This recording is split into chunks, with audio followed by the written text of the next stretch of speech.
Shell Petroleum Development Company of Nigeria and Exxonmobil are presently faced with huge remediation costs. The recent development is based on their failure to properly decommission and cap oil and gas assets across the Niger Delta, especially the ones sold to Nigerians in the recent divestiture programs. According to stakeholders, the recent case of ITO's Nembe wellhead blowout brought to the fore the need to enforce relevant laws and to ensure that multinationals that sold assets to Nigerian companies pay remediation charges.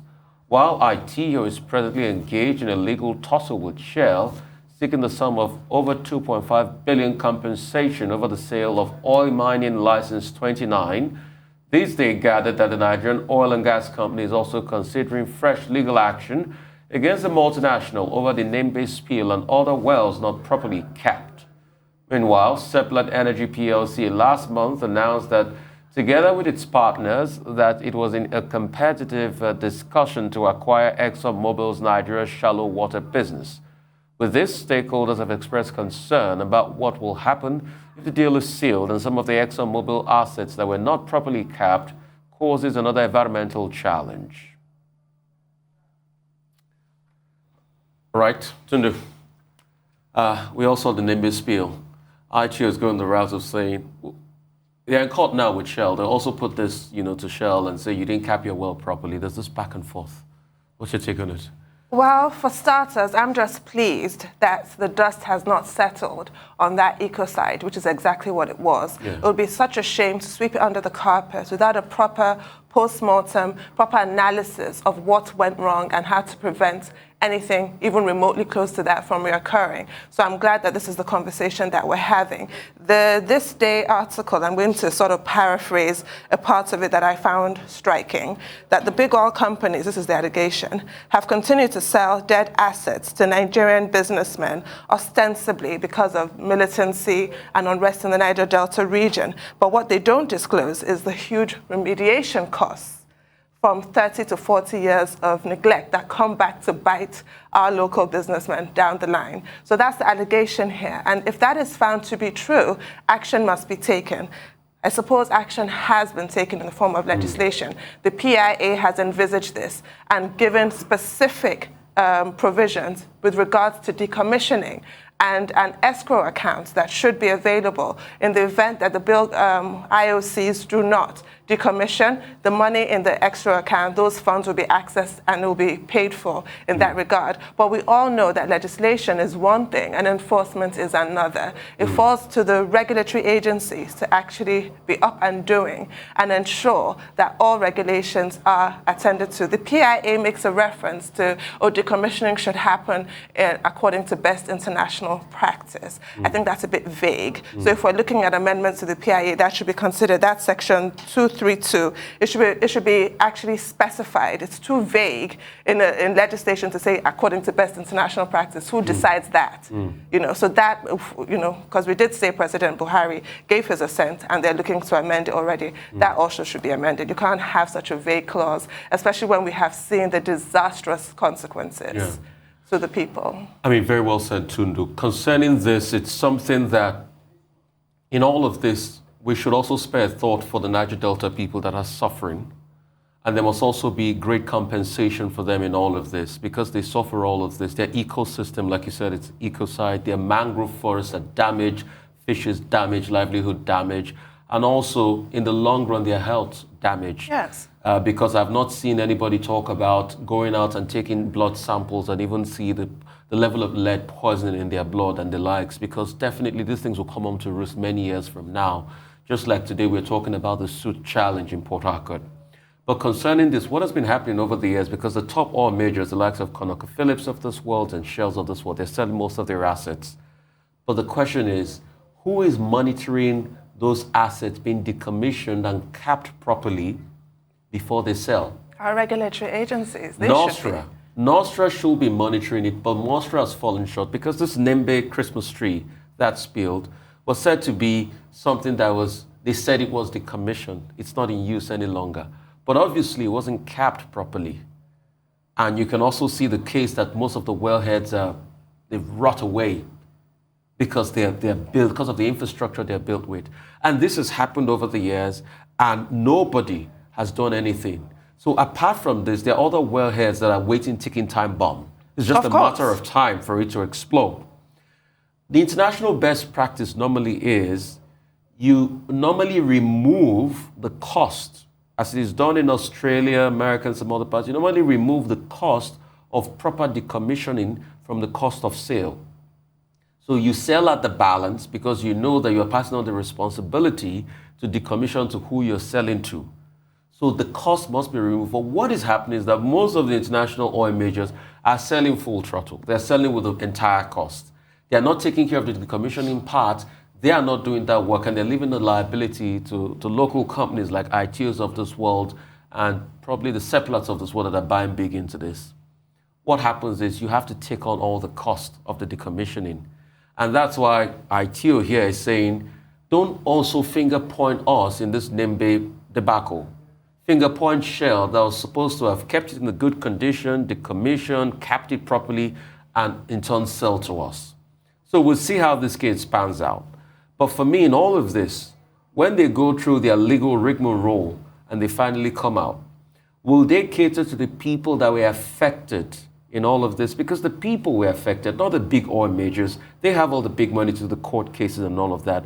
But the people that were directly affected because of this, I hope that monies will be spent on remediation, and catering to their lives and livelihoods. Another part is the regulatory agency, like you said rightly, and I'm sure like it was specified in PIA laws and the likes. The regulatory agency has been found wanting in its responsibility, and by extension too, I would like to drag in the Ministry of Environment into this. They've been found wanting, it's not just Nostra, to be able to cap these wells properly, have an environmental impact assessment, and make the environment fit for purpose before these companies leave. Because that's always the case. Because apart from Nostra overseeing spill detection and things like that, who comes to check the state of the well after the deal is done? For the sake of the people, who comes to say, okay, it's certified capped, it can be sold? How long did it take for them to show up even after this kind of the problem. Cataclysm happened? Yes, that's the problem. So these are the multiple problems on ground, and the blame needs to go round. Yeah. Because you see, these big oil majors, they'll settle themselves out, they get big paychecks, but it's not going to trickle down to the people. And thirdly, in all of this, the people that have been affected, compensation must be paid. I feel particularly very pained as a result of this, because only 3 days ago, there was a story that broke on Axio in Louisiana about a wellhead that had a blowout like this, and compensation of over $430 million was paid.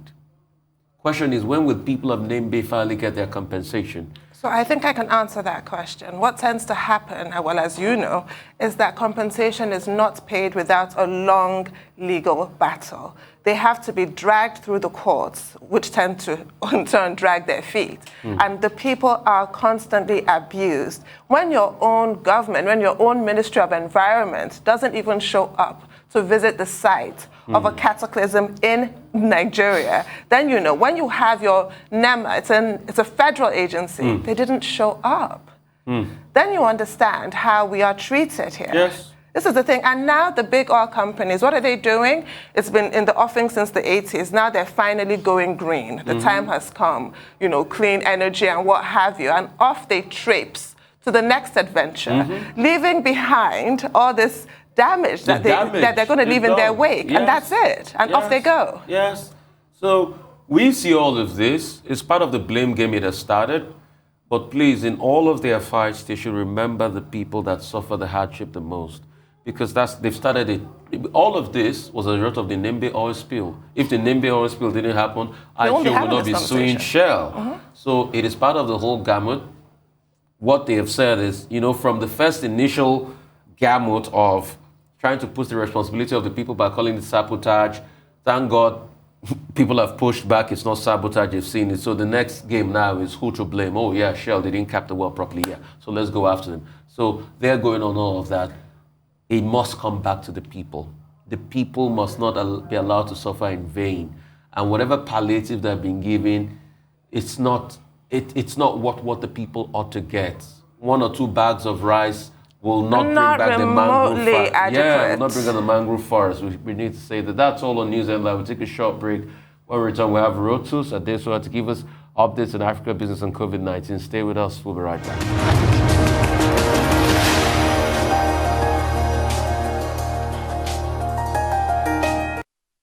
Welcome back to the Morning Show here on Arise News. Our dependable Rosa Sadiri is here to give us an African business update. Good morning. Good morning, Tunde. Good morning, Rufai. Good morning to all our viewers. Well, to kick off, you both already delved into this extensively on the remediation charges that Shell and other oil and gas firms, Exxonmobil, are facing. But I do want to, mention this as far as remediation charges and oil assets are concerned. That Ijoma Nwogu's back page column, the behind the figures, went into this extensively about 2 or 3 weeks ago, and and I encourage all our viewers to Google it and read it.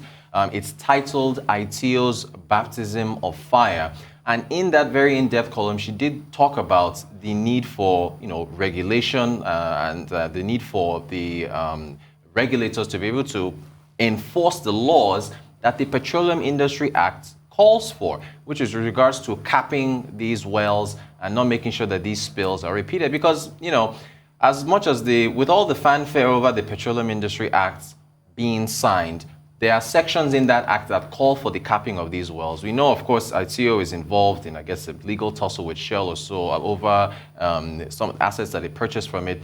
They talk about due diligence and so on and so forth in order to avoid this going forward. If Nigeria hopes to get investment in her oil and gas industry in 2022 and beyond, this is I don't know if you can call it divine intervention, but this is a very serious reminder for any investor that wants to come into the country that, this is it's a big issue. So, it's a good thing that we have that behind the figures article. Again, ITO's Baptism of Fire. I encourage everybody to read it, and it's good to see that this day newspaper also went in depth to investigate this as well, because it's going to be, if it's good to see it as now a front burner issue. It's been a front burner issue for a while, and it's going to carry on well into the new year. So the DPR, the Minister of State for Petroleum Resources, so on and so forth, everybody, this issue is not going away.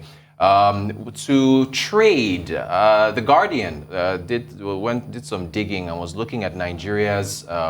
If we look at the ports and our imports and exports with China, we have between 2018 and September of 2021 a trade deficit of about 17 trillion naira with China. So we've imported about 19 trillion naira worth of goods from China between 2018 and 2021, and exported only about 2 trillion in return to China. So China's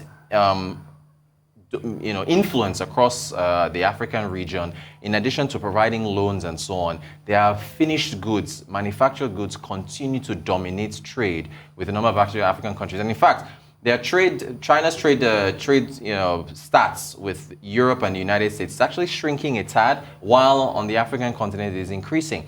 Meanwhile, trade with Africa, as far as Nigeria is concerned, hasn't really moved much. Now, I understand that the African Continental Free Trade Area Agreement, that came into play this year. It was delayed by COVID. Not much has happened this year. But to quote Wamkele Mena, who is the head of the Secretary General to the AFTA Secretariat, he said, look, Africa has to address our infrastructure issues in order to boost intra-Africa trade. Until that happens, and with the amount of time that's it's taking to boost infrastructure, you're going to continue to see this number expand. Look, I think Tundu, it's either you or Rufai, one of you talked about the chocolates. In the past when we've talked about trade, Ivory Coast and Ghana dominates production for cocoa around the world. However, they don't really get much. In fact, they get almost nothing out of the multi-billion-dollar chocolate industry in the West. It's tradition here in this country, whenever somebody travels to the United Kingdom or the USA, they come back and distribute chocolates everywhere. From overseas, we don't have that. Now, how do you get to that stage where you can manufacture chocolates? Well, you're going to need the essentials, power and other type infrastructure. So, again, look at that number, 17 trillion. It is going to continue to increase, and it just shows you China's dominance in terms of manufactured goods and being able to export them across the continent.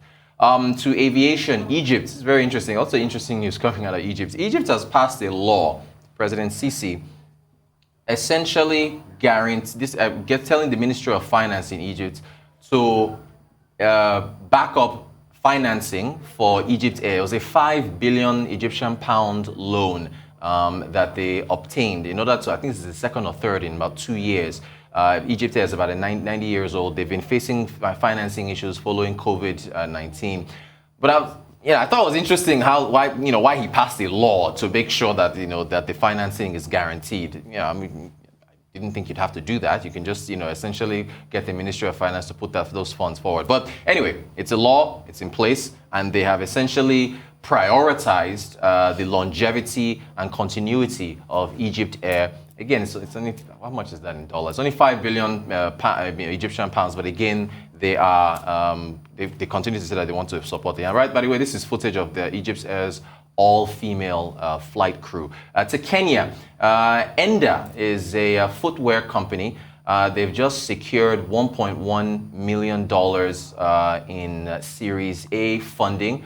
Fully indigenous Kenyan footwear company. They're looking to expand across Africa. And, I mean, when you think about Kenya's diverse production base, this comes back to the manufacturing issue again, right? That the fact that investors looked at Kenya, they looked at what Enda Sportswear has been doing, and they said that, okay, look, we'll give you, I mean, $1 million may not sound like a lot, but hey, it's only going to grow from here if they're able to expand beyond Kenya into other markets. If you look at the design of the shoes, you can see the Kenyan flag on the shoes. Very, patriotic stuff, and good for them. When investors key into your product, it shows that you're doing something right. Enda has been making waves. Yeah. They've been doing really well. I don't own a pair of trainers, I have to say. Neither do I. Neither do I might splurge just to support. They've been making great waves. Egypt, I was actually going to ask you, why was the law necessary for that? I think you threw the question back to us. I don't get it. But for me, the most interesting news out of Egypt is about the mummy of Amenhotep, but we can discuss that later. Okay. Now, to get back to the burning issue, thank you for pointing out Ijoma Nwogugu's article. This day arise, we've really been on top of this, and not to pat ourselves on the back, but good. It must be, yes, it has to be stressed. And Oviteme George. Oh, Oviteme is synonymous with Bielsa. I mean, he's been on this matter for quite a while. On it. And it's important. I mean, I was saying earlier, the law, you cannot have in a law enacted by the National Assembly of the Federal Republic of Nigeria a clause that says decommissioning should be done in accordance with international best practices. It is simply too vague. And about the abandonment fund that I also mentioned earlier, that's section 233. So have the funds in an escrow account. That's great, but who is going to enforce this? This is the issue. And I was referring to regulatory agencies before, and you also just mentioned DPR now, and their successor, the Nigerian Upstream Regulatory Commission. They really have to be tasked on this issue. It's important. The Nembe the spill has happened. We can't, go crying over spilt oil at this point, but we have to prevent future disasters.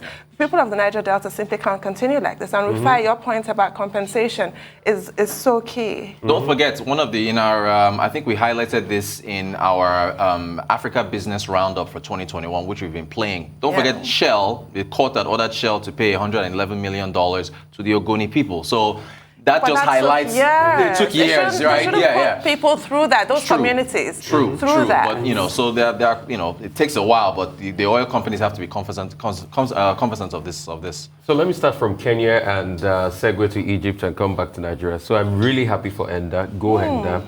And for me, when I saw the story, it was quite emotional for me because it just shows that, albeit slow, but Africa is moving towards that point of social mobility.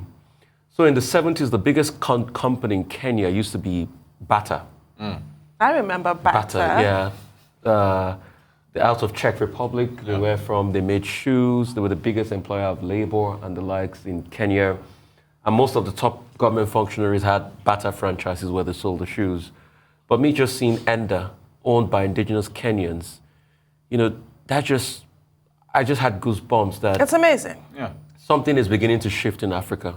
I know it's slow, it's not where we should be yet, but something is beginning to shift. For the fact that a Kenyan-owned company can raise $1.1 million, I know that's small money, but over time, if they grow, they'll grow into it. Yeah, for sure. I mean, the likes of Nikes of this world started very small. They started by importing Tiger brand shoes out of Japan. Yeah, yeah. And afterwards, it was because an importation order failed, and Phil Knight said, Let's I look need to start inwards. producing myself. Right. And that was it. Exactly. If the Japanese Tiger shoe brands didn't fail Nike, you will not have Nike today. And he started the logo and started producing himself and started looking inward. And that's what Enda is doing. So I'm really happy that they're doing this. And in our lifetime, Africans are doing great things. Nigerians have got great trainers companies that in Aba, we make, there's Kicks and a couple of other ones they're doing well. It's just for us to get that social I'll buy mobility. my first pair of trainers in 2022. Yeah, you should. New Year's resolution. Yeah. All right. What do you have I'm with you on that. And get on the treadmill with it. Get on the peloton. I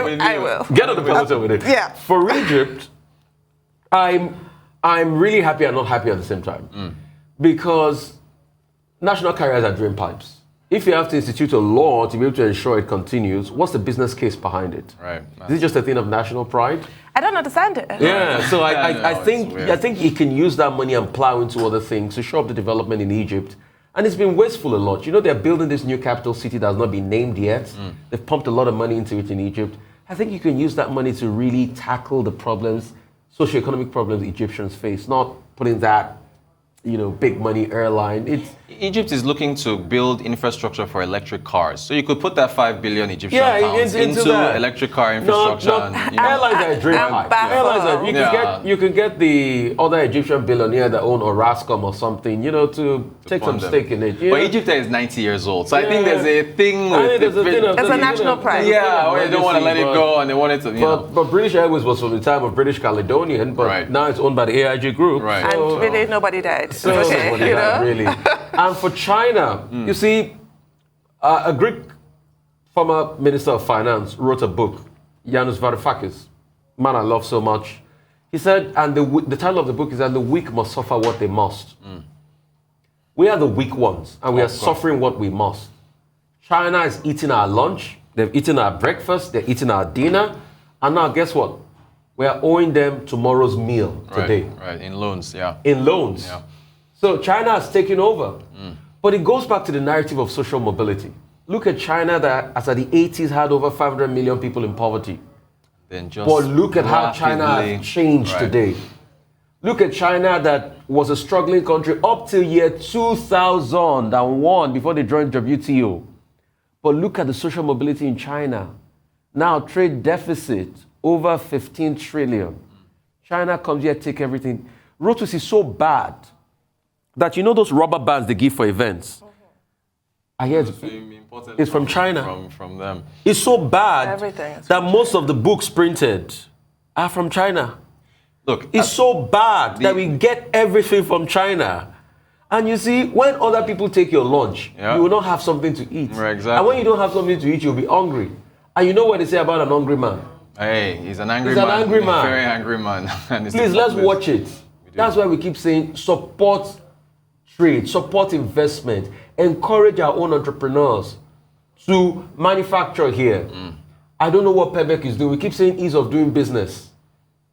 Ease of doing business. Ease of doing business. There's no power. There's power. This thing comes down to look. Okay. You know what? I'll talk about this tomorrow. There's no time. But tomorrow there's the Competition Commission, the top 10. I'll save it for tomorrow. I just reminded me of something about power. It's much needed. And social mobility very quickly. Indonesia. I was reading a World Bank report on Indonesia. Between 2009 2019, Indonesia created 2.4 million jobs a year. Can you imagine? 2.4 million jobs a year for a decade. It's possible. For a decade. I prefer the Indonesian model because I don't know if we're prepared to pay the price that the Chinese paid to achieve these numbers. You don't want to be Chinese, I'm sorry. You just don't. Look at this investment list, attracting investment index that was released. Nigeria as of 2015 was number 4. Okay, in Africa, right? In Africa. Top. Today we are less than 10. Wow, we dropped out of the top 10. Yeah, we dropped. So we can't keep deceiving. And I think these are what the politicians should talk about more in 2023 rather than loafing around. Hey, look,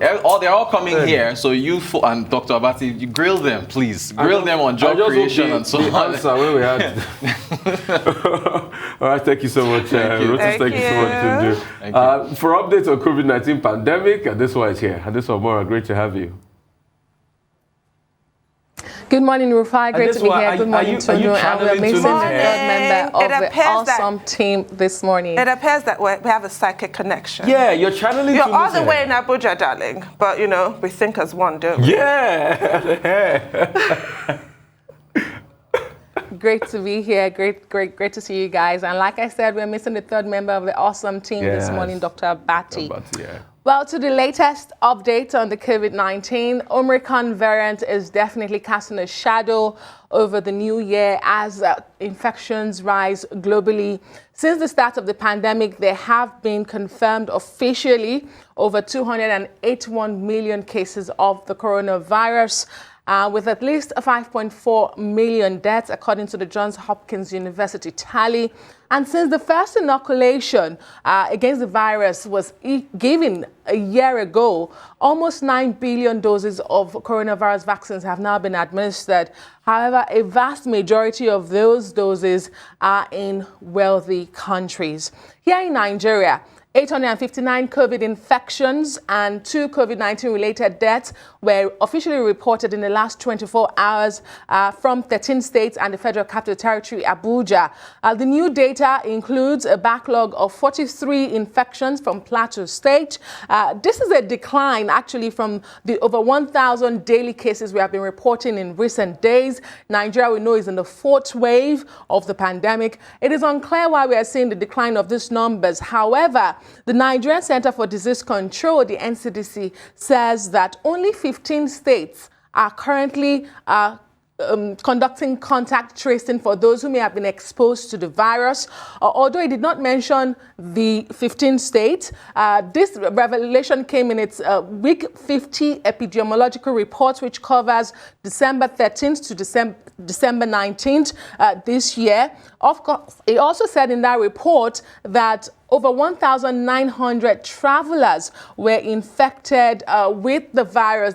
That includes the inbound and the outbound travelers in Nigeria for just 1 week. About 1,986 travelers tested positive. And then finally, that report also says that a national response team was sent to some mega religious gatherings in the country, precisely in the southwest region, to ensure that they were complying with public safety protocols, the non-pharmaceutical measures.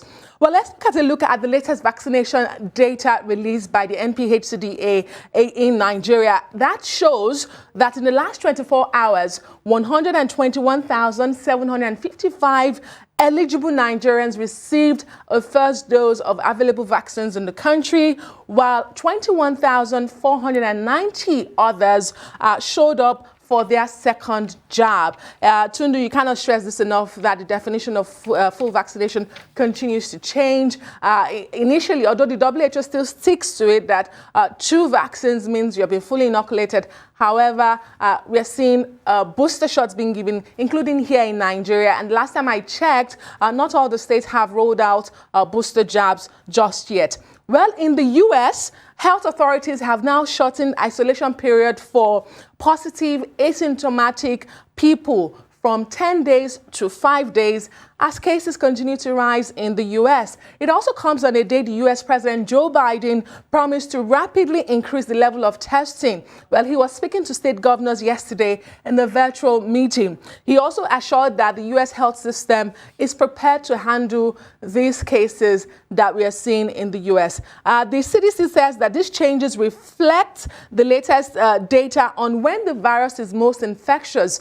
They say it's most infectious 2 days before symptoms and 3 days after symptoms onset. And that's why they've shortened it from 10 days to 5 days now. Well, let's go to the UK, where New Year's Eve parties are definitely on in England, as the government has ruled out any new COVID restrictions for England before the year end. Instead, the government is asking people to be cautious during this period. Over 98,000 cases were reported in the last 24 hours in the UK, and England becomes the only United Kingdom nation not to impose new restrictions post-Christmas.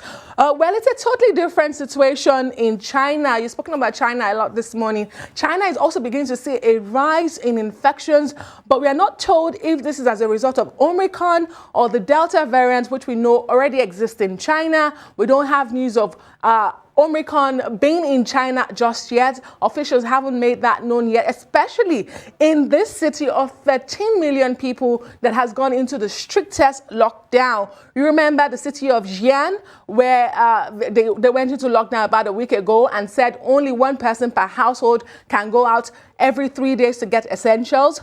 Well, yesterday, officials in that same city says no one should drive. Any vehicle that should be on the road should actually be that of government officials who are working to bring down the numbers of the COVID infections in the city. So only vehicles that should be on the roads are those assisting with disease control work. Police and health officials will be checking the vehicles on the road to ensure that they are complying. Anyone who is found in breach of this latest strict restriction would have to face 10 days of detention and a fine of 500 yuan, which is an equivalent of $78. Back to you guys, Rufai and Tundu. Well, this way helped me make my point. It was about why I hesitate to cite China's economic miracle. It clearly is, but look at the way the people are treated. Look at the kind of draconian measures that the Chinese government can take. Other governments can only dream of that. You don't dare impose lockdowns based on a handful of cases, really. But if only they had been this draconian in November, 2019, we'd all be saying a different story now, wouldn't we? And now, this is my constant pet peeve of politics trumping science. To the United Kingdom, Scotland, Wales, Northern Ireland, the other nations that make up the United Kingdom, apart from England, are going one way, and England is going in another direction with the same data. They're making decisions based on the same data. So we can only surmise that England is placing politics and, the feel-good factor, wanting people to have a really good, festive New Year's Eve and, party like it's 2022 or whatever, over the actual science, which is always unfortunate and should be discouraged. I also wonder sort of the scientific basis for the emphasis the Nigerian government here seems to place on Christian worship. Why is that the obsession? Why is the team being sent to monitor, churches? Why nothing else? Why not all the concerts that are going on, for example? I haven't heard of any teams being sent to monitor those. So that does raise eyebrows for me, frankly. Great point you made, Tunde, about the UK. Putting science on the back burner because of the feel-good factor. And there's a political angle to it. Boris Johnson has gone through a lot. The economy is suffering.